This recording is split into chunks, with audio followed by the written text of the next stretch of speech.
ಕರೀಮು ನಮ್ಮ ಮನೆಯಲ್ಲಿ ಡ್ರೈವರ್ ಆಗಿದ್ದ. ಡ್ರೈವರ್ ಅಂತ ಅನ್ನೋದಕ್ಕಿಂತ ನಮ್ಮ ಮನೆ ಮಗನಾಗೇ ಇದ್ದ.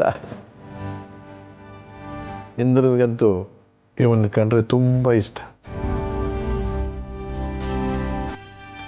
ಇಷ್ಟು ವರ್ಷ ಆದ್ಮೇಲೆ ಇಲ್ಲಿ ಬಂದಿದ್ದೀನಿ ಅಂತಂದ್ರೆ ಬಹುಶಃ ನನ್ನ ಯಜಮಾನ್ನೇ ಕರೆಸ್ಕೊಂಡಿರ್ಬೇಕು. ಹೌದು, ಚಿಕ್ಕ ಯಜಮಾನ್ರಿದ್ದಾರೆ. ಅದೇ ನಮ್ಮ ಯಜಮಾನ್ರ ಮುದ್ದಿನ ತಮ್ಮ. ಅವನು ಮುದ್ದಿನ ತಮ್ಮ ಅಲ್ಲ, ಪಾಪಿ. ಅಣ್ಣನ್ನೇ ಕೊಂದು ಕೊಲೆಗಡಕ. ಅವನ ಹತ್ರ ಬರಬಾರ್ದು ಅಂತ ದೂರ ಇಟ್ಟಿದ್ದೀನಿ.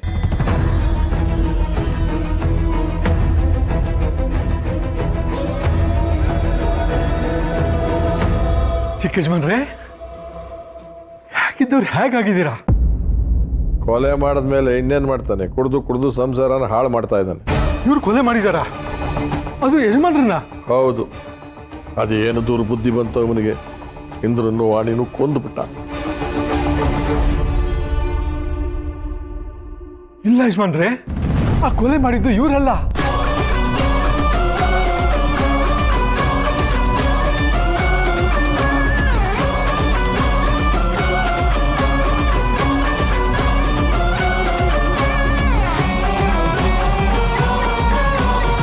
ನೀನು ಇವತ್ತು ಮನೆಗೆ ಬಂದಿದ್ದೀಯ, ಖುಷಿ ಇದೆ. ಆದರೆ ಈ ಕುಡುಕನ್ನ ಸಮರ್ಥಿಸ್ಕೊಂಡು ಈ ಖುಷಿನೆಲ್ಲ ಹಾಳು ಮಾಡಬೇಡ.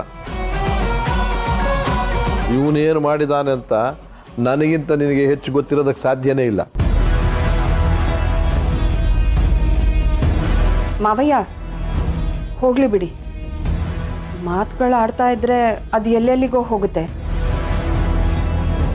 ಇದರಿಂದ ಕಾರ್ಯಕ್ಕೆ ತೊಂದರೆ ಆಗುತ್ತೆ. ಬಟ್ ಚಿಕ್ಕಿ, ಕರೀಂ ಕಾಕ ಏನೋ ಹೇಳಕ್ ಹೊರಟಿದ್ದಾರೆ ಅಂದ್ರೆ ಅವ್ರಿಗೇನೋ ಗೊತ್ತಿದೆ ಅಂತ ತಾನೇ ಅರ್ಥ. ಇದುವರೆಗೂ ಸತ್ಯ ಚಿಕ್ಕಪ್ಪ ಅಪ್ಪ ಅಮ್ಮನ್ನ ಕೊಲೆ ಮಾಡಿಲ್ಲ ಅಂತಾನೆ ಹೇಳ್ಕೊ ಬಂದಿದ್ದಾರೆ. ಈಗ ಕರೀಂ ಕಾಕ ಕೂಡ ಅದನ್ನೇ ಹೇಳ್ತಿದ್ದಾರೆ ಅಂದ್ರೆ ಸತ್ಯ ಚಿಕ್ಕಪ್ಪ ಹೇಳ್ತಾ ಇರೋದು ನಿಜನೇ ಇರ್ಬೋದಲ್ವಾ?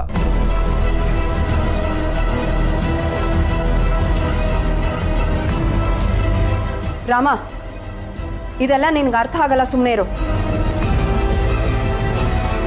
ನಿಜ ಸುಳ್ಳು ಅನ್ನೋದನ್ನೆಲ್ಲ ಬಿಟ್ಟು ಕಾರ್ಯದ ಕಡೆ ಗಮನ ಕೊಡು. ಚಿಕ್ಕಿ, ಒಂದ್ ನಿಮಿಷ. ಕರೀಂ ಕಾಕ ಅದೇನು ಅಂತ ಹೇಳಿ. ಚಿಕ್ಕ ಯಜಮಾನ್ರಿಗೆ ಅವ್ರ ಅಣ್ಣ ಅತ್ತಿಗೆ ಅಂದ್ರೆ ಪ್ರಾಣ. ಅವ್ರಿಗೂ ಅಷ್ಟೇ. ಚಿಕ್ಕ ಯಜಮಾನ್ರು ಅಂದ್ರೆ ಅವ್ರಿಗೆ ತುಂಬಾ ಇಷ್ಟ. ಚಿಕ್ಕ ಯಜಮಾನ್ರನ್ನ ಒಳ್ಳೆ ಫೋಟೋಗ್ರಾಫರ್ ಮಾಡಬೇಕು ಅಂತ ಆಸೆ ಪಡ್ತಾ ಇದ್ರು. ಸಾರಿ ಕಣೋ ಸತ್ಯ, ಆ ಮಗನ್ನ ಯಾರೋ ಸಾಯಿಸ್ಬಿಟ್ರು. ಈ ಮಗನ್ನ ನಾನೇ ಜೀವಂತ ಕೊಂದುಬಿಟ್ನೆಲ್ಲೋ.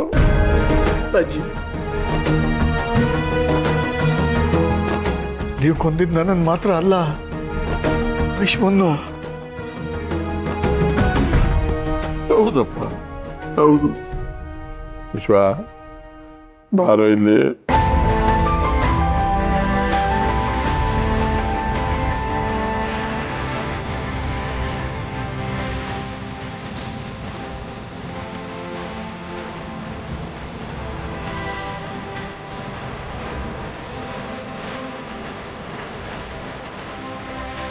ಸತ್ಯ, ಲೇ ತಮ್ಮಯ್ಯ, ಸಾರಿ ಕಣ. ನಾನು ನಿನ್ನಿಷ್ಟು ದಿನ ಕೊಲೆಗಾರ ಅನ್ಕೊಂಡ್ಬಿಟ್ಟಿದ್ದೆ. ಸತ್ಯ, ನಾನು ಅಷ್ಟೇ. ಈ ಕೊಲೆನ ನೀನೇ ಮಾಡಿದ್ದು ಅಂತ ನಂಬ್ಕೊಂಡು ನಿನ್ನ ದೂರ ಇಟ್ಬಿಟ್ಟೆ. ಕ್ಷಮಿಸ್ಬಿಡು.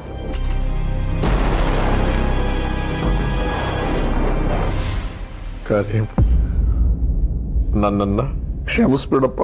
ಅಯ್ಯೋ ಯಜಮಾನ್ರೆ, ನೀವ್ಯಾಕೆ ನನ್ನ ಹತ್ರ ಕ್ಷಮೆ ಕೇಳೋದು? ದಯವಿಟ್ಟು ಬಿಡಿ. ಸತ್ಯ, ನೀನು ನನ್ನನ್ನು ಕ್ಷಮಿಸ್ಬಿಡ್ತೀಯಾ? ಅಪ್ಪಾಜಿ, ಏನ್ ಮಾತು ಅಂತ ಆಡ್ತೀರಾ?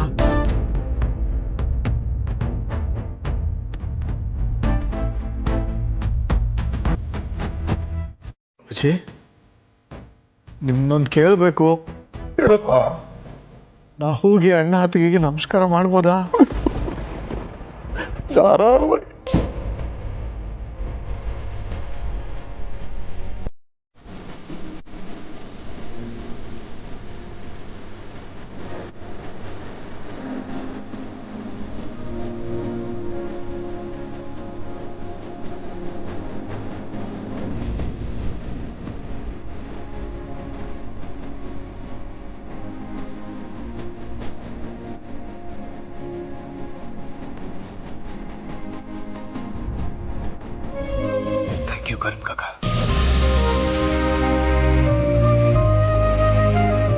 ಇಷ್ಟು ವರ್ಷಗಳಿಂದ ನಮ್ಮ ಫ್ಯಾಮಿಲಿಲಿದ್ದ ಒಂದು ದೊಡ್ಡ ಸಮಸ್ಯೆನ ನೀವು ಬಂದು ಸಾಲ್ವ್ ಮಾಡ್ಬಿಟ್ರಿ ಕಾಕ.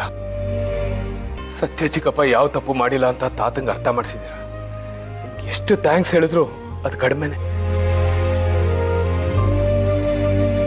ಈ ಮನೆ ನಂಗೆ ಜೀವನ ಕೊಟ್ಟ ದೇವಸ್ಥಾನ. ಈಗ ಈ ಮನೆ ಋಣ ತೀರಿಸೋ ಅವಕಾಶ ಸಿಕ್ಕಿದೆ.